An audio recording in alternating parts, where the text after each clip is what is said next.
Welcome to my YouTube channel. In today's video, tuturo ko sa inyo kung paano magkabit ng crash guard sa Honda Click. At ito na nga siya na nabili natin sa online.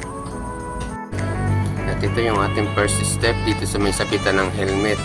Tinanggal ko siya at dito natin siya ikakabit. Meron na siyang bagong tornilyo na mahaba kaya hindi na kayo mahihirapang maghanap pa o bumili pa. Ito na nga yung second na ikinabit ko, yung sa harapan niya, sa may gilid. Ayan, at nakikita natin na medyo mahirap i-align ito, pero kaya naman. Mas maganda siguro meron kang tagahawak para may dali mong may pasok yung tornilyo niya. Ang sumunod ay yung nasa baba niya, yung nakalagay sa may step. Basta huwag nyo kalilimutan na naka-half tight lang tayo.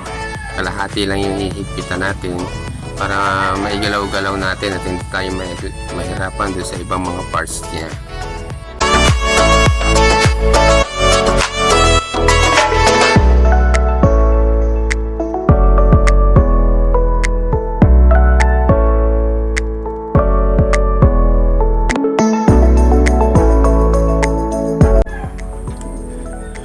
Sumunod ay yung sa isang side, sa gilid din, para din yung sa kabila ang pagkakabit niyan.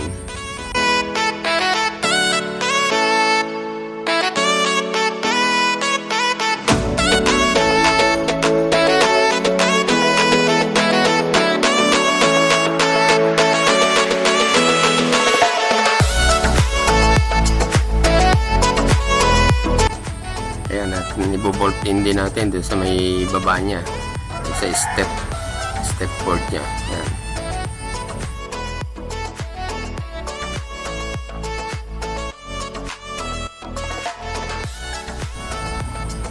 Ayan, susunod yung nasa may unahan niya, yung front yan, para magdugtong yung dalawang side.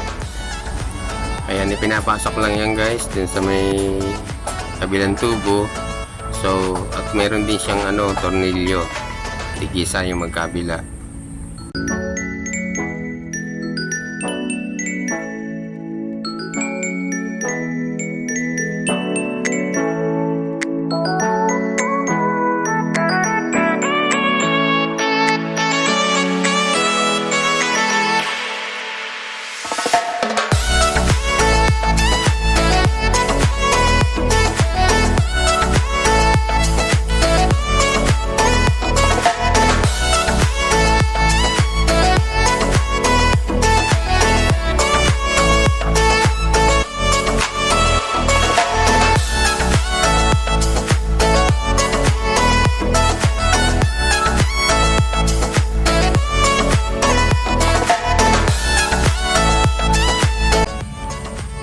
Yan, doon natin kakabit yan sa baba.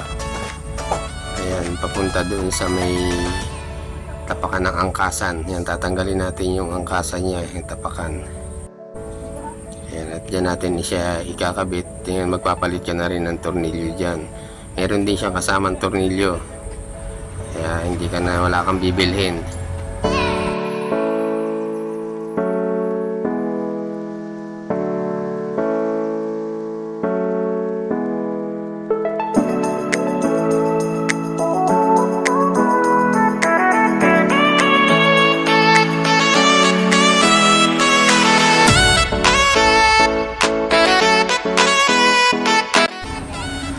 Yung paano natin ginawa dun sa kabila, ganun din dito sa kabila ang ating gagawin.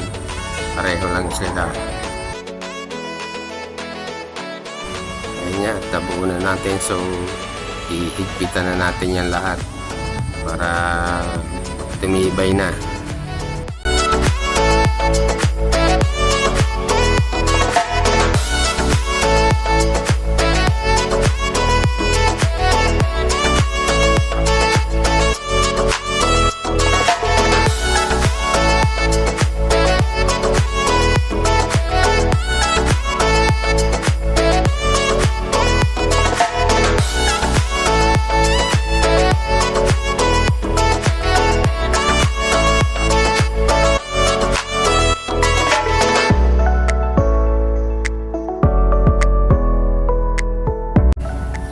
Ito na nga, nakakabit na. Ayan, saktong-sakto siya.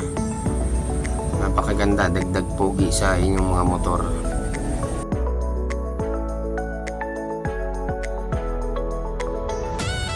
Ayan, dito kasi sa may preno nagkakaproblema. Ayan, maliit na yung gap niya. Pero ito naman, hindi naman sumabit. Ayan, oh, gumagalaw naman siya.